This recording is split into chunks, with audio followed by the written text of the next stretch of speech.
OBD de trouble code description technique plage de circuit du capteur de température du refroidisseur d'air de suralimentation performance banque 2. Qu'est-ce que cela signifie?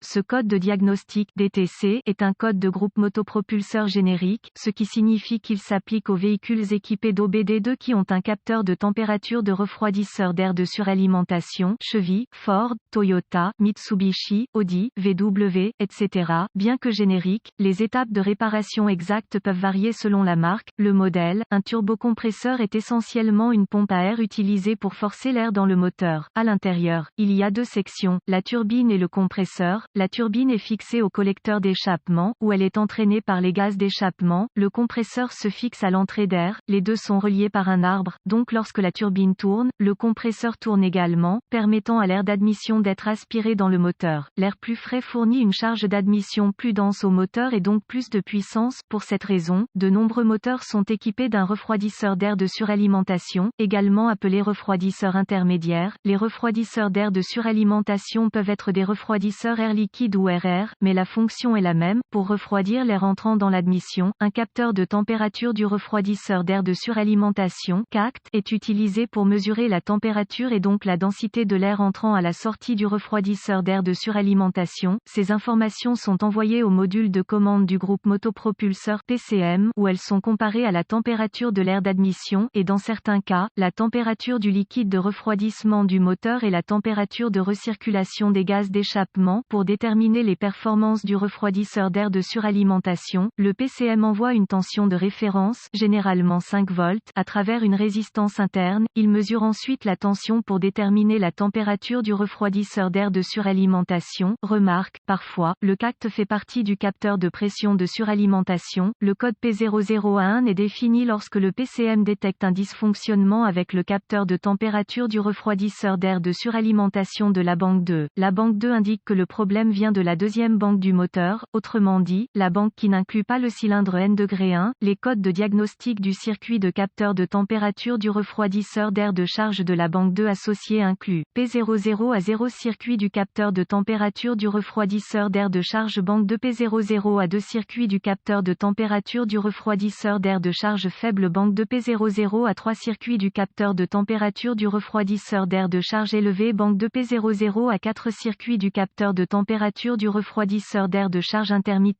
Gravité et symptômes du code de la banque 2 erratique. La gravité de ces codes est modérée. Les symptômes d'un code moteur P00A1 peuvent inclure témoin lumineux du moteur allumé, mauvaise performance du moteur, économie de carburant diminuée, véhicule bloqué en mode Esperluette cote, limp Esperluette cote. La régénération du filtre à particules diesel est inhibée. Le cas échéant, les causes possibles de ce code P00A1 incluent capteur défectueux, problème de câblage, échec ou refroidisseur d'air de suralimentation restreint. Procédure de diagnostic et de réparation du PCM défectueux. Commencez par inspecter visuellement le capteur de température du refroidisseur d'air de suralimentation et le câblage correspondant. Recherchez les connexions desserrées, le câblage endommagé, etc. Vérifiez également visuellement le refroidisseur d'air de suralimentation et les conduits, si des dommages sont constatés. Réparez si nécessaire, effacez le code et voyez s'il revient. Ensuite, vérifiez les bulletins de service technique (BST) concernant le problème. Si rien n'est trouvé, vous devrez passer au diagnostic étape par étape du système. Ce qui suit est une procédure généralisée, car les tests pour ce code varient selon les véhicules. Pour tester avec précision le système, vous devrez vous référer à l'organigramme de diagnostic du fabricant, effectuer des tests préliminaires du circuit, utiliser un outil d'analyse pour surveiller le paramètre de données du capteur de température du liquide de refroidissement de l'air de suralimentation, débrancher le capteur CACT. La valeur de l'outil d'analyse doit tomber à une valeur très faible. Ensuite, connecter un cavalier entre les bornes. Si l'outil d'analyse affiche maintenant une température très élevée, les connexions sont solides et l'ECM peut reconnaître l'entrée.